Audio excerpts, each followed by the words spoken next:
Hi, welcome to our channel. చూడండి, నేను hair oil ready చేశానండి. ఇందులో చూడండి, మన పుట్టపుట్టాలం అంటారు చూడండి, చిట్టి చామంతి అంటారు, అడవి చామంతి అంటారు. ఆ ఆకుని రసము, మళ్ళీ ఆకు వేసాను, కొద్దిగా కరివేపాకు వేసాను. ఇందులో నల్ల నువ్వులు కూడా వేసానండి. మళ్ళీ కొద్దిగా మెంతుల పౌడర్ వేసాను. ఇవి వేసి వీటిని ఈ కొబ్బరి నూనెలో మంచిగా వేడి చేశానండి. బాగా కుత్తగా మన ఉడికినట్టుగా బాగా వేడి కావాలి. దీనివల్ల ఏంటంటే ఆయిల్ చూడండి, కలర్ చూడండి, మొత్తం గ్రీన్ కలర్గా వెరైటీగా ఉందండి. మన బెల్లం కలర్ టైప్లో ఉంది. ఈ ఆయిల్ ఎందుకు రెడీ చేశానంటే, కొంచెం ఈ వాతావరణం వల్ల మా పాప కొంచెం ఏసీలో ఉండడం వల్ల తనకి హెయిర్స్ మొత్తం చూడండి చాలా హెయిర్స్ పోతుంది.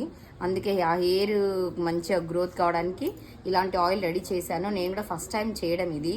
ఇంతకుముందు కూడా ఇంకో ఆయిల్ చేశాను, దానివల్ల ఇంప్రూవ్మెంట్ ఉండే, కానీ పాప ఏసీలో ఉండడం వల్ల హెయిర్స్ అంతా పోయింది. ఇప్పుడు అంటే ఆయిల్ ఒకటే ప్రాబ్లం కాదండి, మనం తినే ఫుడ్ కూడా హెల్దీ ఫుడ్ ఉండాలి. అందువల్ల కూడా హెయిర్ వస్తుంది. చాలామంది అంటారు వెనుకటి కాలంలో అవన్నీ ఉండేనా అంటారు, కానీ ఇప్పుడు అలా కాదు. మనం తినే ఫుడ్ కరెక్ట్ లేకపోవడం వల్ల కూడా మన హెయిర్ రావడం ఇదవుతుంది, ఊడిపోవడం జరుగుతుంది, చుండు రావడం, డ్రాండ్రఫ్ రావడం జరుగుతుంది.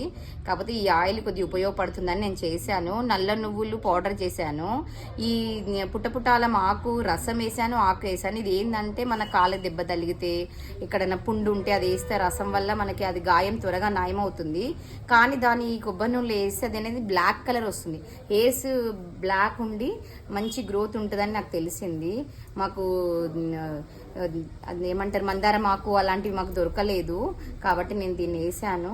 చూద్దాం దీనివల్ల కూడా ఎలాంటి ఏమన్నా ప్రయోజనం ఉంటుందేమో అని ట్రై చేస్తున్నాను. థ్యాంక్ యూ అండి. ఈ వీడియో కనుక మీకు నచ్చినట్టయితే లైక్ చేయండి, సబ్స్క్రైబ్ చేయండి. Thank you.